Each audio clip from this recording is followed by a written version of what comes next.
A continuació tenim una xerrada sobre la campanya d'anellament dels dormidors d'Oronetes. A la desembocadura del riu Millars i amb nosaltres està Joan Castany, que és el director del grup Pau d'Ornitologia, i César Navarrete, que és estudiant de biologia. Van a parlar-nos de la quantitat d'anys que duen anellant oronetes en l'espai protegit.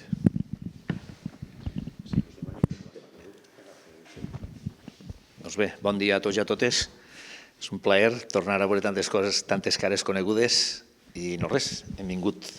Hi ha passadora ahí, Abel? No? Segon, Doncs bé, el títol de la xerrada era precisament això, no?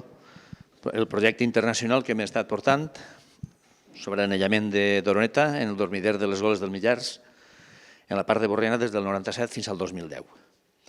Doncs bé, d'entrada, els agraïments, ja que agrair-li d'entrada a la Diputació Provincial perquè almenys durant els 10 primers anys vam estar fent el projecte en el marc d'un conveni que teníem en la Diputació.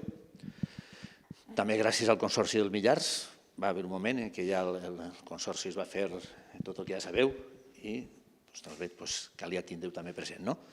Després, gràcies també a la Fundació Caixa Castelló, perquè hi ha possibilitat unes beques que ara comentarem, de les quals César és un dels afortunats, que està tractant unes dades que ara us direm.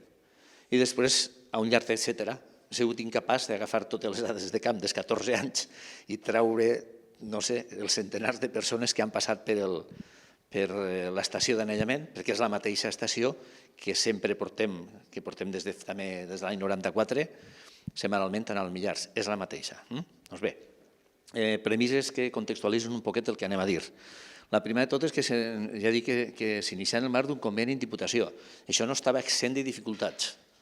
Continua sent això, intentar que un polític pugui entendre i raonar la part científica d'un projecte, això és una suposició que la deixem. Això seria motiu d'un monotema totalment llarg que estés i veuríeu si es distraurien parlant d'això.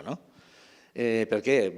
Se va aprofitar la crisi, el 2008 famós, i aleshores a nosaltres entre això i que en este 2008 també es va tensar la relació en el tema dels paranys en els polítics i aleshores es van llevar les subvencions. Així de simple, ja ho dic ahir.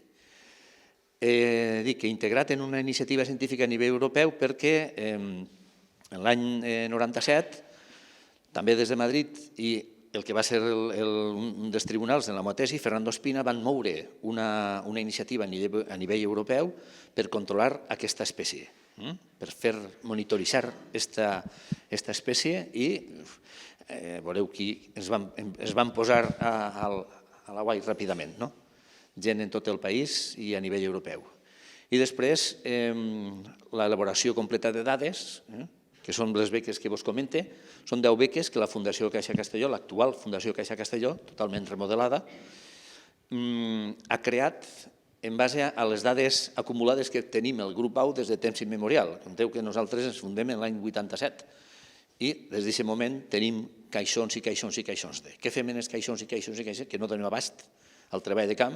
Aleshores vam fer paquets i vam creure oportú que hi hagués alguna institució, en aquest cas ha sigut la Fundació Caixa Castelló, que són beques de 1.000 euros que donen als alumnes empadronats en província de Castelló, per poder fer això. Aleshores, dic que César és un d'ells, i contarem un poquet això. El treball no està encara acabat, l'he forçat un poquet a tirar del carro encara, però encara no ha complet el plaç ni el termini per a lliurament de les dades. D'acord?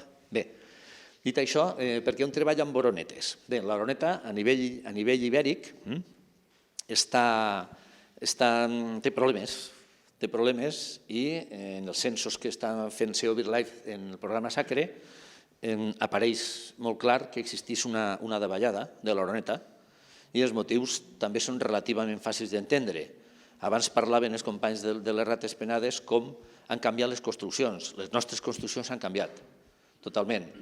És que ara estem en els 50 i encara tenim la consciència que les nostres cases, dels nostres pobles, tenien perxades. És a dir, la part de dalt estava oberta i era precisament allà on entraven les oronetes a criar. Ara ja no hi ha perxades. Jo no conec cap perxada a Onda, ni cap perxada a Vila-real, i menys a Castelló. Això està absolutament tancat. Aleshores, els espais de cria de l'oroneta, de la irundo rústica, han acabat, també. Bé, hi ha una altra cosa també.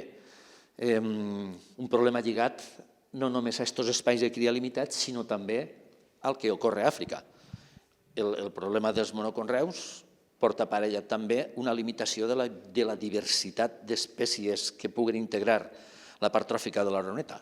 I aleshores això també minva moltíssim i això fa que l'oroneta estiga baixant, a més a ritmes molt alts. Això ho hem de tindre present i ho hem de tenir així. Per això està lligat a problemes.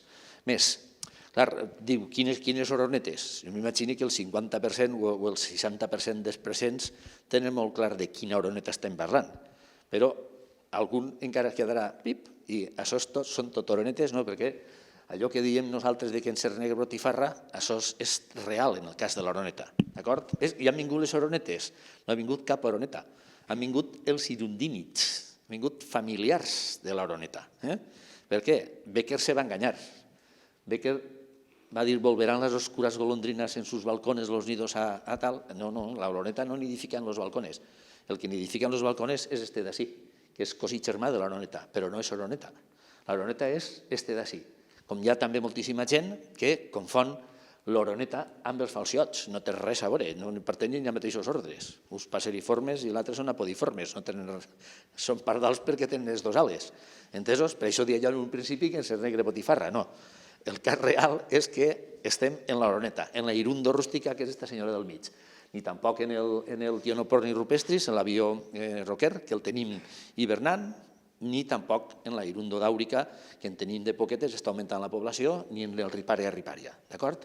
Aleshores, per això parlem de la del mig. Bé, també, si no fora perquè el 60 o 70% vos conec i tinc confiança en vosaltres, d'acord, este comentari també me l'evitaria, però no vull. No vull. És a dir, d'entrada, quan vaig començar en la campanya, va ser un tema d'antistrès. Per què? Perquè jo començo les classes en setembre. I aleshores l'estrès postvacacional l'amortiguava un poc anar-me anellat per les nits al Millars. Això era així de real. Pareixia que l'entrada a les classes no fos tan estressant. I l'altre també era una excusa. La campanya també era una excusa. Vos he de ser franc. A mi l'oroneta em donava igual, però en els estudis que estava portant en la resta de passeriformes palustres m'importava molt incrementar el número de dades de captura. I més en aquest moment de pas postnupcial, on els animals es desplacen des de les àrees de cria a les àrees de repòs. Què ocorre aleshores en els nostres camps i en els llocs on teníem establerta l'estació d'esforç constant, que era a les mateixes goles, com ara veureu en les fotos. Què ocorria? Que incrementàvem el número de dies de captura, amb la qual cosa el seguiment de l'stop-overs, de l'aturada que fan alguns passeriformes palustres en aquest progrés de dalt cap a baix a buscar les àrees de repòs, era molt interessant veure, perquè les captures dels animals, el control del pes dels animals i de la condició corporal del greix dels animals ens donava indicació de com, de manera indirecta, estava l'àrea on tu estaves treballant. I això era un poc també l'excusa. Aniré a la campanya d'oroneta i a més de fer això, faré allò. De fet, ja no recordo en quin de les jornades, varen presentar un treball sobre la boscarla de Canyar, precisament en l'stop-over que feia a les goles del Millars, en la desembocadura, ja en este mar de coses. I era per què? Perquè incrementàvem. Si anàvem 4 vegades al mes, una vegada a la setmana, a fer l'estació d'esforç constant, com continuem fent encara, a més, incrementàvem també un altre per la vesprada i fem dia sí, quasi dia no, quasi dia sí, 2 vegades a la setmana, una pel matí i una per la vesprada, i teníem moltes dades i molts autocontrols, com veureu. Doncs bé, els objectius de la campanya eren estudiar aspectes biològics relacionats amb això, amb la dispersió postnupcial. L'animal se'n va, l'aroneta se'n va, anem a estudiar-la. Dos, proporcionar dades coordinades que puguen tindre més consistència, com sempre que se fa un projecte coordinat. Encara que la cosa va acabar un poc com Camot. Nosaltres vam continuar, després d'abandonar ja a nivell internacional la història, nosaltres vam continuar 14 anys, perquè ens interessava també, ja no tant per el context global, sinó per a nosaltres mateixos, les nostres pròpies investigacions. I si ho fem d'una manera continental, van haver experiències dades molt excel·lents, d'acord? I curiositats que si tingueren temps veuríeu, no? En Àfrica, estem parlant en Àfrica. Una cosa és el que ocorre quasi a Europa i una altra cosa és el que ocorre allí baix. Algun anellador li va tocar eixir a Cames de Nigèria, perquè si no li van cremar tot el panissar aquell que tenien per un tema de diners. Per un tema de diners, anècdotes. Però aquell estava estudiant les oronetes allí, en uns italians li va tocar eixir a Cames, però a Cames, Bueno, tot això teníem els objectius a grans trets. I bé, els països participants eren estos, 16 països, d'entrada començàvem amb 341 anelladors, 85 dormidors i el primer any agafem 85.000 individus de tots aquests països. Alemanya, Àustria, Eslovènia, Espanya, Estònia, Finlàndia, Holanda, Itàlia, Letònia, Lituània, tots els que se van convollar i tots els que Fernando Espina va intentar convèncer per a lligar-se a la roda. Així a nivell ibèric, 44 anelladors de 7 estacions. Esta era la nostra, estava la del Delta de l'Ebre, Igualmolls de l'Empordà, Salvorua, 2 a Madrid i una a Sevilla. D'acord? La cosa va fluctuar després perquè la nostra després se va incrementar en una a Penyíscola, un anellador que tenim a Penyíscola, i van incrementar 3 estacions més a Màlaga i poca cosa més ja a nivell d'estat espanyol. Això ha donat de si uns 4 o 5 articles, estan en la bibliografia, i el que tingui interès ens ho pot preguntar i convollar. Bé, el tema de material i mètodes, este matí que heu vist, el material i mètodes és això. A tot això ha caigut un altre animal, este matí. Un rossinyol mascle preciós. Bueno, no ha fet por res. El marcatge d'aus, igual, com tota l'estació, usàvem mecanismes àudio, un reproductor d'àudio, del mascle de l'aroneta, igual que usaven en totes les estacions. Això era, diguem, obligatori. I fem més o menys 7 jornades per campanya, 2 en el mes d'agost, 4 en el mes de setembre i 2 en el mes d'octubre, entre els 8, 7, 8, 7, 8, en funció dels anys. Total, nosaltres vam eixir al camp 98 vegades. Instal·làvem 6 xarxes al mateix lloc sempre, i això és el lloc on tenim instal·lada l'estació, d'acord? És sempre ahir, continuem ahir, moltes voltes en dissabtes o diumenges fem cap així, estem a aquesta part, en la part de Borriana, això seria tota la finca del Palaciet, i ja vos ho coneixeu, d'acord? I això són les 6 xarxes que muntem, ahir en el tamàric aquest posem el reproductor, i ja així està la part, aquesta part que no veieu és la part d'aigua. És una altra imatge, però agafada de l'altre costat. Bé, aleshores, les mesures que prenem, en aquest cas, el sexe, edat, són tot mesures obligatòries. Este matí les hem pres. Edat, sexe, l'ala màxima, la tercera primària, cua, greixos, el múscul, el pes o el registre del procés de muda. Això ho fem habitual tots els anelladors. Entesos?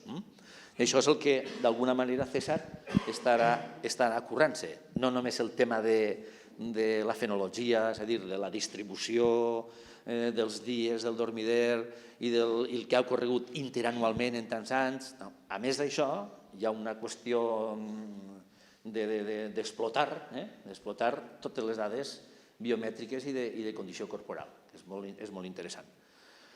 Bé, això és la muntada de la pareta, com sempre, i no res. El tema també era, a més, comptar el dormidor.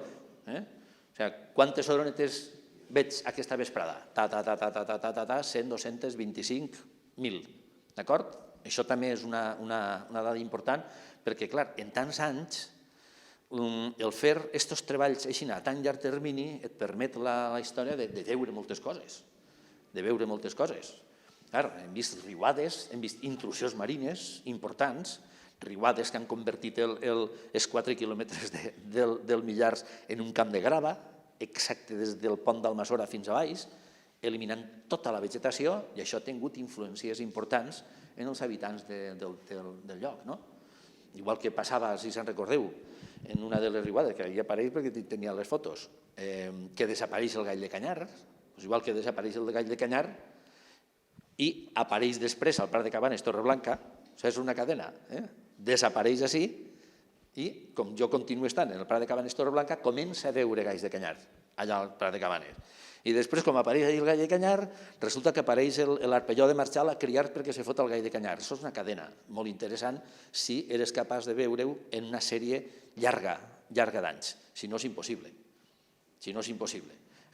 Quan aquelles beques que donava el Ministeri de 4 anys, en 4 anys el pobre estudiant el posaven a com era. Tu fas 2 anys de camp o 3 i un any d'elaboració de tesis. En 4 anys què veus?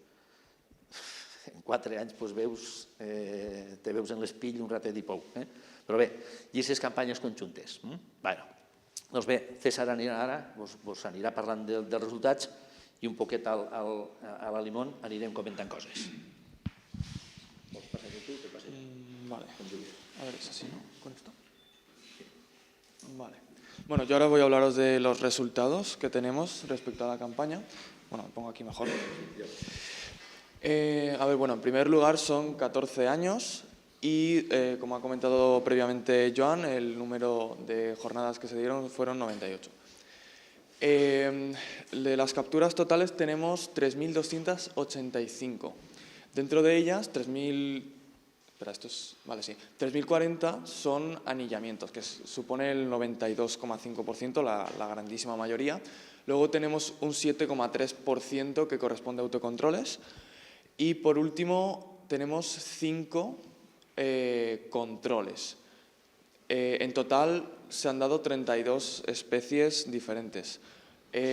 Unas 10 o 12 de estas especies podría decirse anecdóticas porque tal vez en 14 años solo tenemos 1 o 2 ejemplares como mucho. Estos son los controles que encontramos. Una boscarla de cañar de París en el 2000, una eriundo rústica de Sempak Helvetia en el 2002, otra boscarla de cañar de Eslovenia en el 2002, otra irundo rústica en 2003 y una última irundo rústica en 2005 que era de Madrid. Esto son las capturas interanuales de la irundo rústica desde el 97 hasta el 2010. Podemos observar una clara tendencia al alza en el dormidero del Millars. Y para destacar tenemos los años 2000, 2001 y 2002, que más tarde Joan nos hablará sobre ellos y tiene que ver con lo que ha comentado de la riada, porque aquí podemos ver que las capturas son significativamente más bajas que lo que en general han sido el resto de años.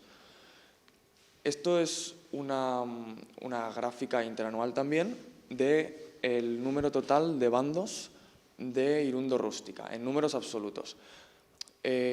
Podemos observar que también tenemos una tendencia al alza en cuanto a la cantidad de irundo rústica que existe en los bandos, y también vemos que en 2000, 2001 y 2002 está bastante más bajo que la mayoría que el resto de años.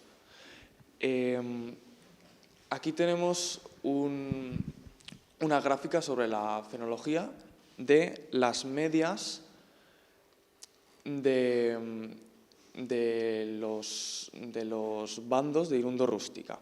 Esto lo hemos hecho por intervalos, es decir, se ha hecho desde la segunda quincena de agosto hasta la primera quincena de octubre, que es cuando interesó hacer las capturas, todas las capturas, y en especial nos fijamos en la de irundo rústica.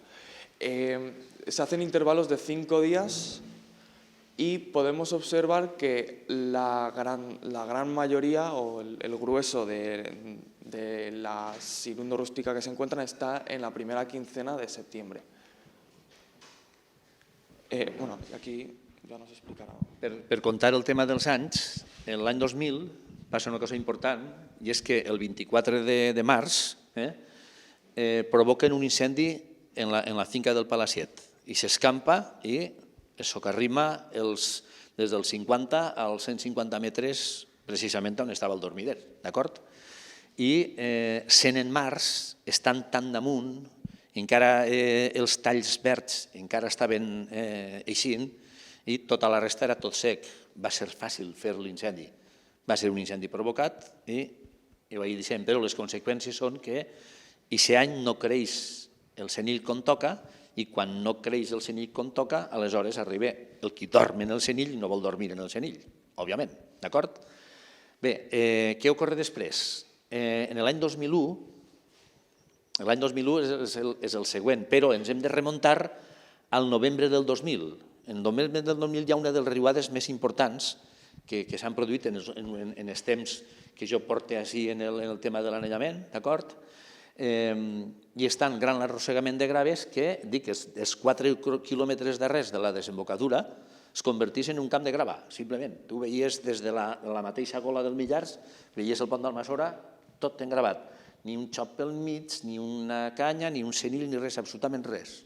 Aleshores, què ocorre? Que, a més de la suma de l'any anterior, tenim aquesta vegetació que va dificultar moltíssim en la següent primavera el creixement normal de les canyes i del senill, clarament, no? Però a més d'això, el 15 de maig ocorreix una de les coses també freqüents. Quan estem parlant de les intrusions marines, que en els nostres ecosistemes d'aiguamolls i fins i tot el riu hi ha intrusió marina, que és com un tsunami, allà que te va, tots cap a dins. Doncs bé, així en el Millar va ocórrer de forma evidentíssima el dia 15 de maig. Se'n va entrar el riu, 400 metres endins, i ho va socarrimar tot. Penseu que quan entra és sal. Doncs bé, fins i tot el rubus, els brasers, els barcerars, es va cremar fins al metre 400, d'acord? I, òbviament, el senill resistís un índex de salinitat, no la salmorra. Entesos? Aleshores, sumat a l'arrossegament de graves que va haver en aquest novembre i després l'entrada marina del mes de maig, torna a haver en agost-setembre una mala condició, molt mala condició del senill. Mala condició del senill, no crie, no vinga a dormir així. La veritat decidir és allargar-se-la a un altre lloc, òbviament, no? Perquè, a més, no només és el tema del dormir. Pensem que el tema dels canyars, el senillar o l'arundo, acumulen una barbaritat de purgonets i de mosquits i de més que també són l'aliment de tota aquesta gent, òbviament. Doncs bé, i què ocorre després? Això és una foto de la riuada de novembre del 2000, d'acord? Ja precisament des del camp La Cosa, del camí La Cosa, un escampar d'aigua, que vam ser tan burros, perquè no té un altre nom, que vam anar a anellar limícoles, no t'ho pergues, ahir mig n'hi havia una xicoteta illa, si baix, i allí estàvem anellant limícoles. La feina que teníem nosaltres d'anegar, tal com baixava el riu, és limícoles. Doncs bé, ho vam viure en primera persona, d'acord? I la intrusió marina després va tindre conseqüències tan o més graves com l'altra, no? Vam haver de retirar les xarxes perquè de normal les xarxes comencem a muntar-les des d'ací, d'acord? Vam haver de tirar-les enrere. Però bé, això és per donar explicació del què ocorre i per què la davallada de dades està, no? Doncs bé, en el 2000 el senillar, degut a tot això que ha ocorregut, continua sense créixer en condicions.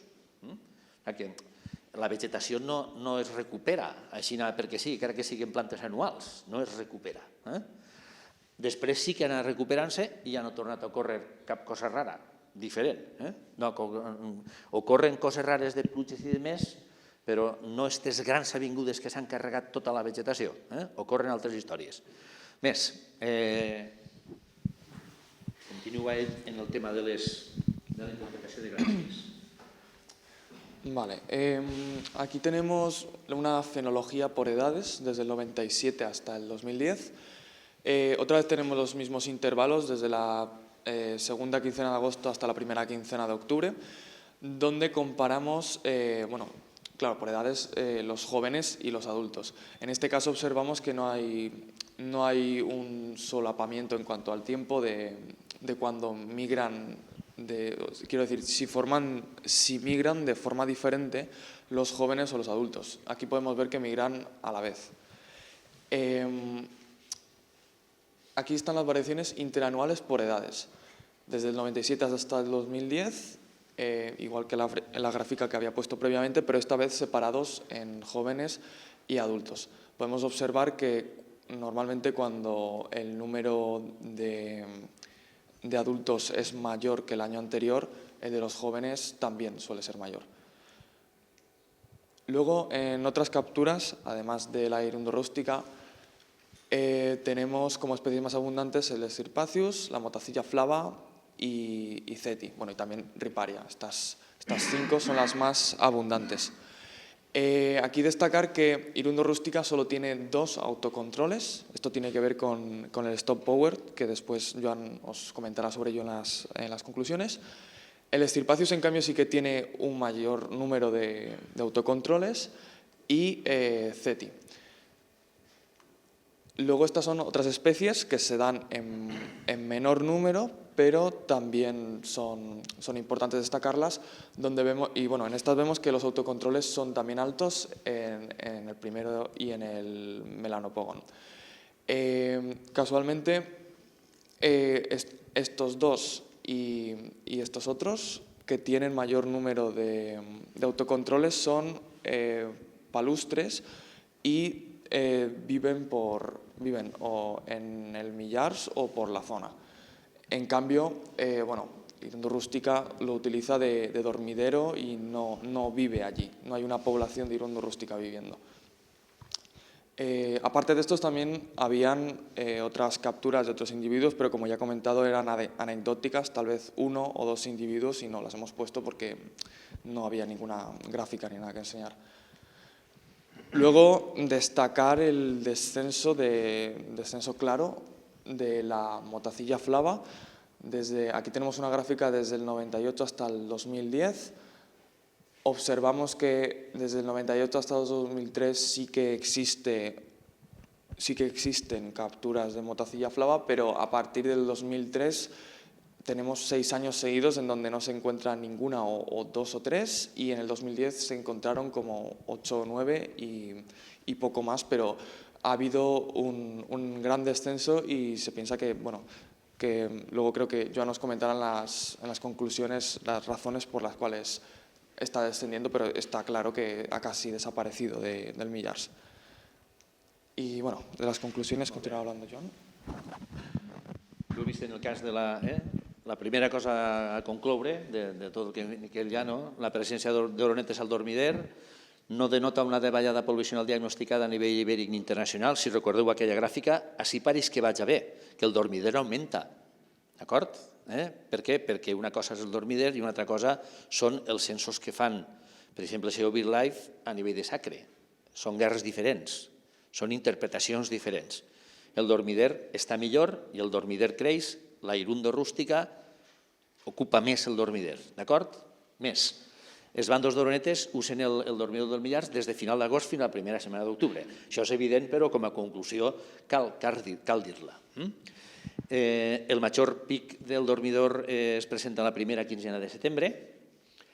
Després, no hi ha variació, hem vist allí aquella gràfica important.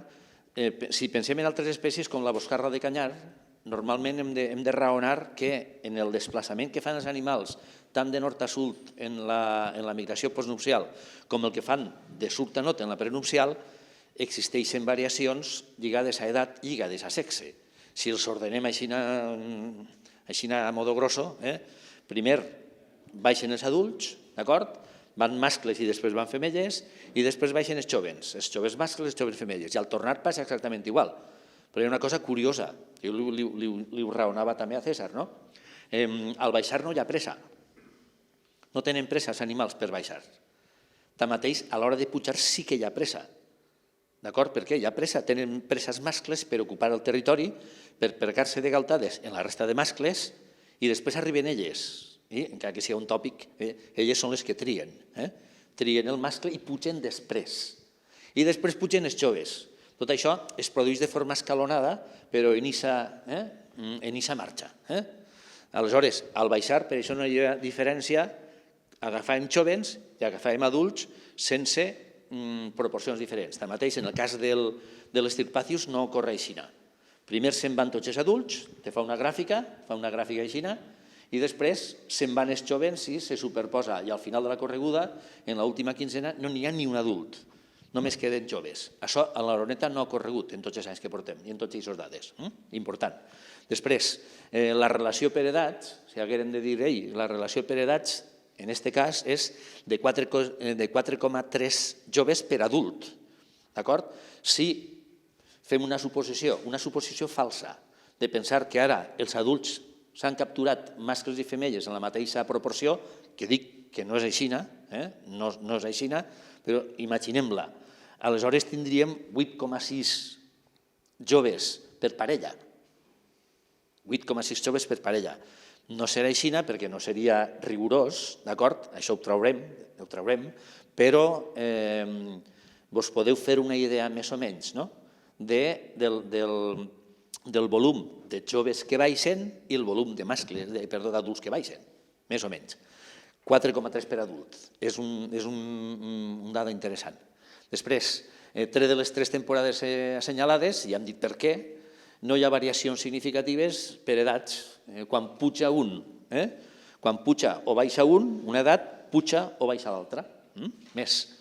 Les espècies totes no tenen la mateixa proporció, com hem vist, i això era el meu interès, és veritat. El meu interès era això. Era, entre altres coses, perquè la boscarra mostatxuda era l'objectiu de la meva tesi doctoral i m'interessava agafar boscarres mostatxudes al Millars, encara que només n'agafaren 17 en els 14 anys. Però eren informacions excel·lents en aquest sentit, sabent que la boscarra mostatxuda no cria en el Millars, d'acord? Però fixeu-vos l'índex d'autocontrol que tenia, tant IC com el trist, com en la boscarra del Canyar, com el rossinyol bord. Espècies palustres dignes dels nostres anàlisis i de les nostres investigacions, que és el que fem. Més, la baixa proporció d'autocontrols, comentava ell, suggereix que fa un stop power curve.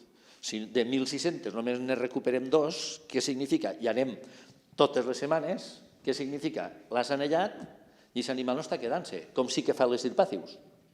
I s'està quedant-se potser 15-20 dies i augmentant de pes i augmentant de greix, perquè se'n va al mateix lloc, se'n va a Àfrica, d'acord? No, l'oroneta fa un stop power molt curt, una aturada. Penseu que van baixar de dormidor en dormidor fins que arribaran a Àfrica, d'acord? I en cada un s'aturen en funció del que pugui ocórrer. Si trobo bé el canyar i la zona, trobo menjar, m'aturaré més o m'aturaré menys, d'acord? Després, l'ús de les masses de canyes, tant el d'un compramites, és incompatible amb la presència antròpica que són els pescadors. I allí no és una conclusió ingènua, si esteu els del Consorci del Millars, d'acord? I això n'hi hauria que tindre molt clar, molt. Els dormidors estan a vora aigua. Si resulta en el moment dels dormidors o en els moments de la cria, o avui, en el moment de la cria avui, que tenim a 14.000 pescant allí, d'acord? Això és incompatible. No vos vull dir en hivern, això ho discutiríem, però ara en primavera i després en tardor és incompatible, d'acord? Jo ho dic ahir, ho he fet, Abel, ho he fet discret, Vale, ja està.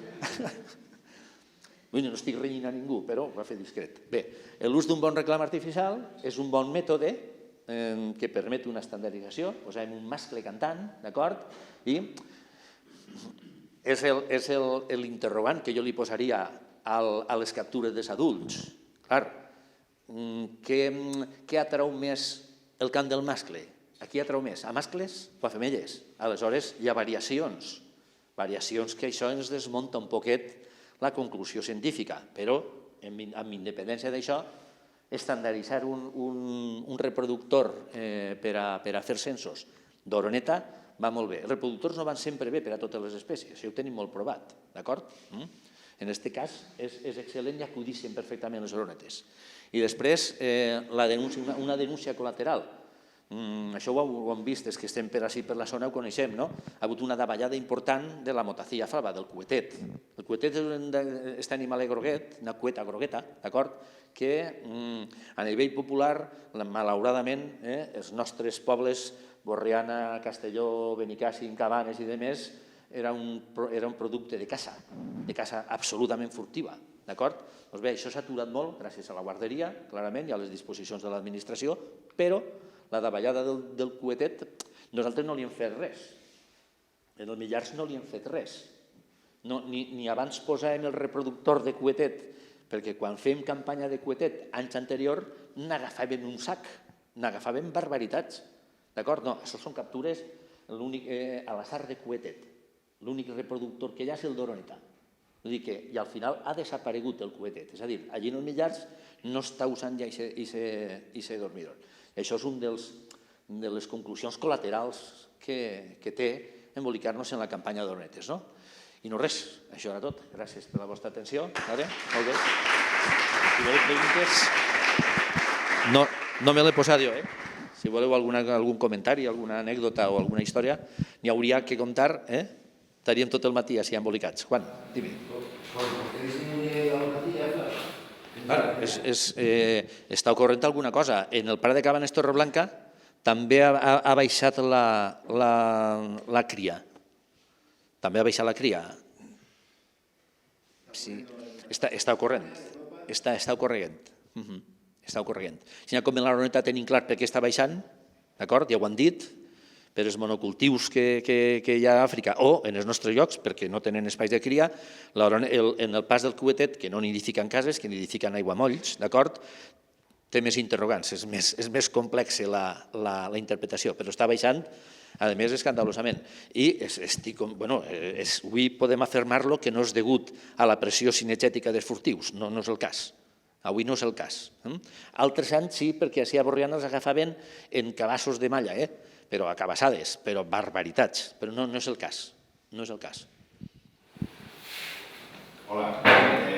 El tema que has comentat dels juvenils respecte a adults de la Roneta, que eixien 8,6, si multiplicaves per 2...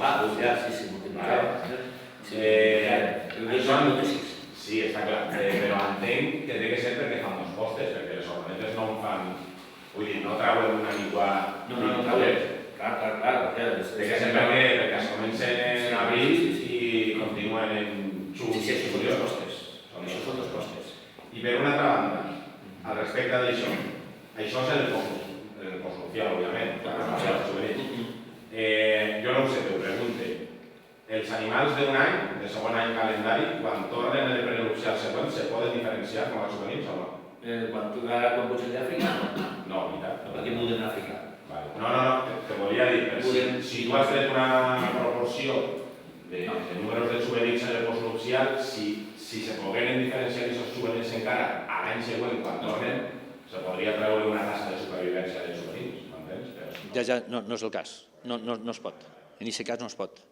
Penseu, està parlant del que jo us deia a aquests xics este matí en el tema de la muda, no? Els animals muden, d'acord? Els adults, quan acaben de criar, fan una muda completa. I aquesta muda completa, els presaharians la fan així, però els transsaharians o la fan així o la fan a Àfrica, d'acord? Aleshores, l'adult, en aquest moment que està baixant, és molt fàcil d'identificar, d'acord? Que té un plomatge totalment diferent al jove. En aquest cas, per exemple, no hi havia cap oroneta jove que tingués la cua llarga. Quan caia una cua llarga ja sabies que era un cas d'un adult, encara que no tinguera tan llarga perquè les rectrius de les puntes ja les havia pogut perdre, però després s'anirà i acabarà de mudar sencer l'adult a l'Àfrica. I allí el jove tornarà també a mudar a l'Àfrica. Això fan moltes espècies. I després, quan pugen, ja no pots diferenciar si han sigut joves o han sigut adults. O corre. El rossinyol que acaba de caure, si com en la cadernera que ha caigut, sí que sabia que era un animal adult d'edat 6, d'acord? En el cas del rossinyol era un jove nascut l'any passat. Per què? Perquè les puntes de les primàries se'n va anar, significa que se'n va anar, al fil del que diu ell, en el mateix plomatge que va néixer, se'n va a Àfrica i torna a travegar la península en el mateix plomatge en el que ha nascut. Altres espècies no ho fan. Se'n van en un plomatge, tornen i canvien les plomes i ja no pots saber. Ja no pots saber, a no ser que tingues tant volum d'anellaments i d'autocontrols i de controls que sí que tens l'edat, com a cosa certa. Per això se fa la ciència, per incrementar quan més números millor. Me mire malament vol dir que hem acabat. Molt bé, molt bé. Vinga, doncs bé, gràcies a vosaltres.